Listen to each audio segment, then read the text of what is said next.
If someone is being nice to you, it doesn't necessarily mean that they're being nice from the kindness of the heart. They could be simply being nice because they're afraid, they're fearful. Being nice can be a defense mechanism. It can be a way to avoid conflict. It can be a way to avoid repercussions. Just because someone is nice to you, particularly your partner or romantic interest, doesn't necessarily mean that they're into you for the right reasons. If you're working on some type of project together, are they doing this with you because they are enjoying it or out of fear? I know this myself because I'm engaging with a particular program out there, and there is this engagement with the heads of the program, right? And there is a lot of fear that comes up in me when I speak to the heads. This has happened to me when I've tried doing mechanics in the trade, and it happens in other areas of work that I've been involved with, where the head, the CEO or whoever is the teacher, tends to yell. They tend to get angry very quickly. They tend to think that in the way that they teach is the most effective way for some reason. And instead of getting the message across, instead of delivering the most effective teaching method, these people will suppress and shut down questions and tell you that you're supposed to already know the answers to the questions. And they basically tell you to figure out shit for yourself without really ever going out of their way to help you, other than continuously pointing the finger at you that you have a problem. And for me, when I look at stuff like this, it always reminds me about learning how to drive a car, or even learning how to teach someone how to drive a car. For example, when a student is learning how to drive a car, the most effective way to teach that person how to drive is to constantly remind them what they're doing wrong and how to help them, teach them what works, what doesn't work, what does work. The people I'm usually very familiar with, there's always this sort of hostile attitude. There's always this punishing attitude where they tell you, you're doing wrong. I told you 1,000 times that this is the wrong way to do shit, You're supposed to know how to do this correctly. Or let's say it's your partner or your romantic interest, and they're with you at your place, or you're at their place, or whatever, and they tell you that they want something done. Maybe it's something simple like take out the trash. Basic example, a little too vague, but we can all relate to this. And then when your partner or romantic interests come to you and they tell you, I told you to take out the trash, how come you never take out the trash? And all this stuff. You're such a lazy person. They literally paint this image in their head. They projected the image onto you. Regardless if there's some actual truth in it or not, is not the point.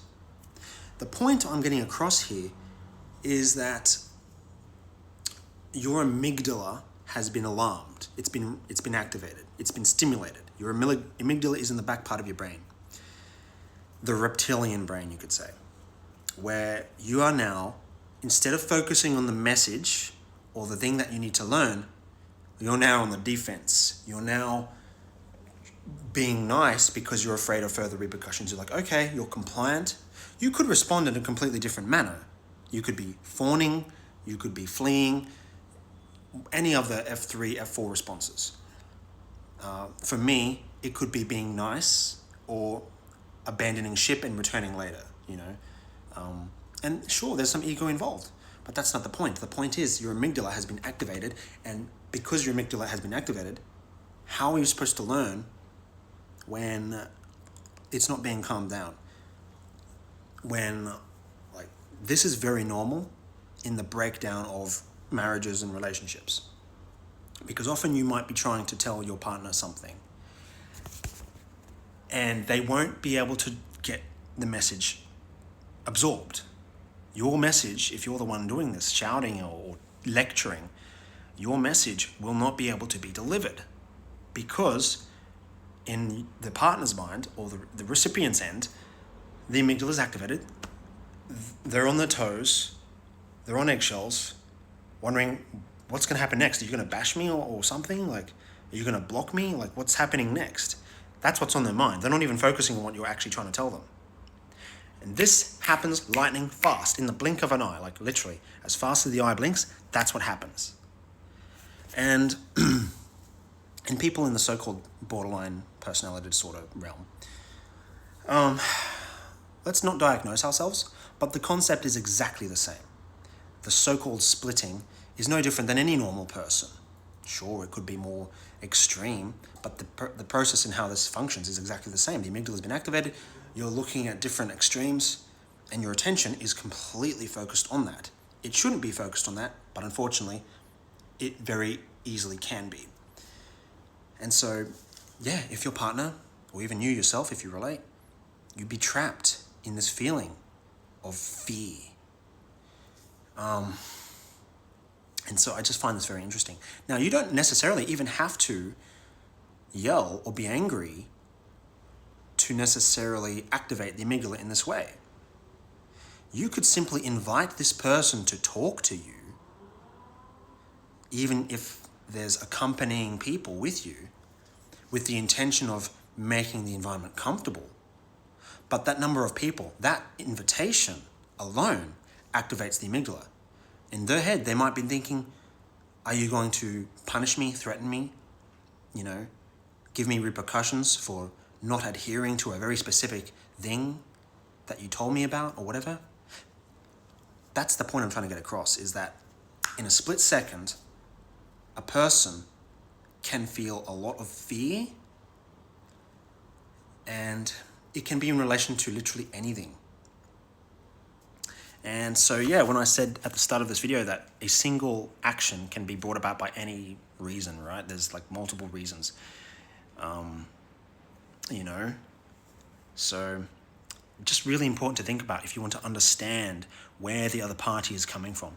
And if you wanted to resolve this, if you were the person who was the one on the receiving end, if you were the one who had the amygdala activated, of course there's self-awareness. We question if this amygdala activation is authentic. There may be some truth to it, there may be some validity to it, but at the same time, it's not the whole story, because our whole attention is on that instead of like the rest of the story. Look at the antithesis of what that is. What's the opposite of all that fear? What's the real truth? How does this actually benefit you and serve you? It's trying to protect you, but it doesn't really. So if you wanted to get out of it, you have to kind of self-soothe yourself, and look at the antithesis within the antithesis, which is like an anti-mirror. You kind of look for the deeper truth, the real meaning behind what's actually happening. You tell yourself a story, self-soothe about what's actually happening. You change the image in your head, if you are on the receiving end, to a completely different image. For example, if you see them as a Nazi, for example, like they're just horribly controlling, you can change that to looking at them as just a normal person with issues. And anything that they say or do, it's nothing personal. You could say to yourself, this fear that you're feeling doesn't really matter, because if you keep focusing on that fear, it's not actually going to get you what you want. And the reason we change this image from the old terrifying image to the new image is because we want to break the cycle. The image in our head is a cycle, and it has ripple effects. And those ripple effects bounce back to us, like echolocation. And we absorb that, and then we excrement that, and we absorb it again. And so the only way to get rid of this is to remove yourself from the hostile situation, if it's hostile at all, but to reinterpret the whole thing, change one component in the cycle, and even if things don't miraculously heal themselves in the moment, let time pass, continuously repeat to yourself the new image, and eventually over time, the new image will manifest into your default. It depends on the severity of the image, it depends on the factors. So obviously, if you wanted to become the president of the United States, you can't just do that. That's a much more intense cycle. But for a normal person with normal communication challenges, this is quite simple. I hope my message maybe resonated with you or helped you. If you feel the need to reach out to me, you can contact me on Instagram, you can DM me there, and perhaps I can help you look behind the scenes, behind what a person's really thinking, or help you perhaps find ways to enter into a relationship.